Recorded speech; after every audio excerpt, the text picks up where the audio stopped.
Assalamualaikum warahmatullahi wabarakatuh. Selamat sore. Kami dari kelompok 10 yang beranggotakan perkenalkan, nama saya Sufyan. Di samping kanan saya ada Farid Maulana dan di samping kiri saya ada Sukri. Pada kesempatan ini saya akan mempresentasikan hasil kerja kelompok kami yang berjudul Skala Kematangan dalam Kerangka Kerja COVID. Nah, di era digital saat ini, teknologi informasi atau TI menjadi tulang punggung bagi hampir semua organisasi. Ketergantungan yang sangat tinggi ini menuntut adanya pengelolaan TI yang efektif dan efisien.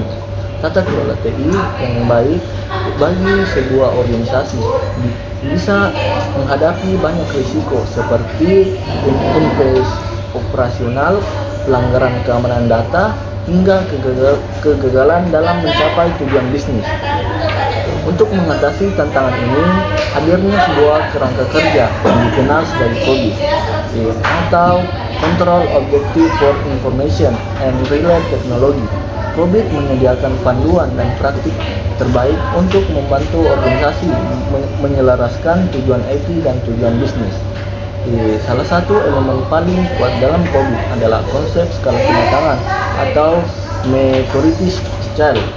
Skala ini memungkinkan organisasi untuk secara objektif menilai sejauh mana proses TI mereka telah terdefinisi, terkelola, dan teroptimal. Dengan memahami tingkat kematangan mereka saat ini, organisasi mengidentifikasi area mana yang perlu diperbaiki, merencanakan strategi yang tepat sasaran, dan pada akhirnya meningkatkan nilai investasi TI yang mereka lakukan. Tujuan dalam mempresentasikan ini adalah untuk menjelaskan konsep skala kematangan IT secara mendalam, mulai dari setiap tingkat hingga memanfaatkan dan tantangan. Untuk penjelasan yang lebih lanjut akan dibahas oleh teman saya, Sukri. Baik, terima kasih atas kesempatannya. Saya akan melanjutkan pembahasan mengenai konsep inti dari skala kematangan dalam COBIT. Skala ini adalah alat yang digunakan untuk mengevaluasi seberapa matang sebuah proses TI. COBIT menggunakan skala dari 0 hingga 5, di mana semakin tinggi tingkatannya, maka semakin baik kontrol dan pengelolaan terhadap proses TI tersebut. Nah, di mana tingkat 0 atau yaitu non-existent atau tidak ada, pada tingkat ini proses sama sekali tidak ada atau tidak dikenali oleh organisasi. Tidak ada upaya untuk mengatasi masalah dan masalah seringkali tidak terselesaikan. Tingkat 1, initial atau ad hoc.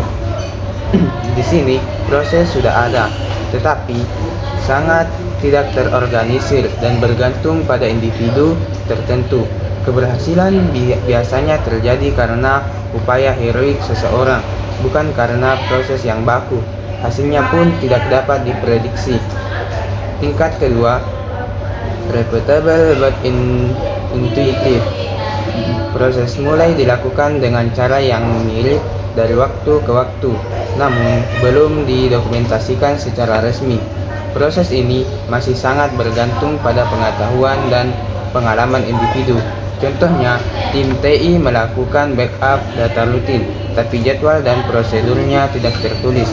Tingkat ketiga, definite process, di mana di tingkat ini adalah lompatan besar. Pada tingkat ini proses telah didokumentasikan, distandarisasi, dan dikomunikasikan ke seluruh organisasi. Sudah ada prosedur tertulis serta peran dan tanggung jawab yang jelas. Proses menjadi konsisten dan proaktif. Tingkat keempat, managed dan measurable, di mana tidak hanya terdefinisi, proses pada tingkat ini juga diukur secara kuantitatif menggunakan metrik kinerja. Organisasi mulai menggunakan data untuk pengambilan keputusan dan perbaikan. Contohnya, layanan helpdesk dipantau dengan metrik seperti waktu respon dan penyelesaian. Dan terakhir, tingkat kelima, optimized, di mana tingkat tertinggi proses secara terus-menerus ditingkatkan Berdasarkan pengukuran dan umpan balik, organisasi tidak hanya efisien, tetapi juga berfokus pada inovasi dan perbaikan berkelanjutan. Dengan memahami setiap tingkatan ini, organisasi dapat memetakan posisi mereka.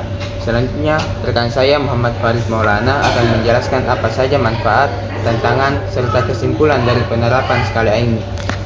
Oke, terima kasih Sukri. Setelah kita memahami apa itu skala kematangan, sekarang kita membahas mengapa ini penting. Apa manfaat bagi organisasi? Identifikasi kesenjangan dan perencanaan strategis. Skala ini membantu organisasi melihat di mana posisi mereka sedang sekarang dan area mana yang butuh perbaikan. Ini menjadi dasar untuk membuat rencana strategis guna meningkatkan kapabilitas TI, pengukuran kinerja dan pengurangan risiko. Ini menjadi alat ukur yang objektif untuk melacak kemajuan dari waktu ke waktu. Proses yang lebih matang secara langsung membantu mengurangi risiko TI seperti risiko keamanan dan kepatuhan. Peningkatan efisiensi dalam penyelarasan bisnis TI, proses yang terdefinisi dengan baik akan meningkatkan efisiensi operasional. Yang terpenting, ini mendukung antara strategis TI dan tujuan bisnis, memastikan investasi TI memberikan nilai yang maksimal. Dan tentu saja penerapannya tidak selalu mudah. Ada juga beberapa tantangan yang mungkin akan dihadapi oleh organisasi. Tantangannya yaitu kompleksitas COVID dan resistensi ke perubahan COVID. COVID adalah kerangka kerja yang komprehensif dan butuh pemahaman mendalam. Selain itu, karyawan menolak perubahan dan proses kerja yang sudah ada. Yang kedua itu sumber daya dan dukungan manajemen.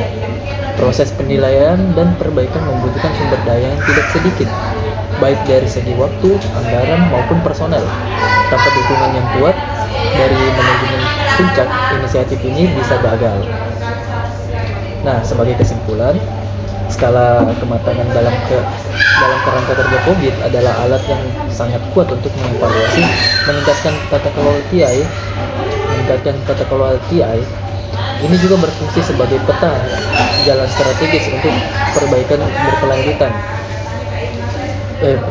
berkelanjutan, peningkatan efisiensi, dan penyelarasan yang lebih baik antara TI dan bisnis.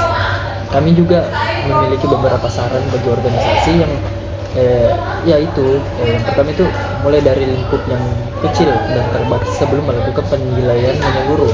Yang kedua, pastikan ada dukungan penuh dari manajemen puncak karena ini adalah kunci keberhasilan. Yang ketiga, investasikan waktu dan sumber daya untuk pelatihan staf mengenai COVID dan tata kelola TI. Yang keempat, ingatlah juga bahwa peningkatan tingkat kematangan adalah perjalanan berkelanjutan, bukan proyek sekali jadi. Demikian proses presentasi dari kelompok kami. Semoga apa yang kami sampaikan dapat memberikan wawasan yang bermanfaat. Terima kasih atas perhatiannya. Wassalamualaikum warahmatullahi wabarakatuh.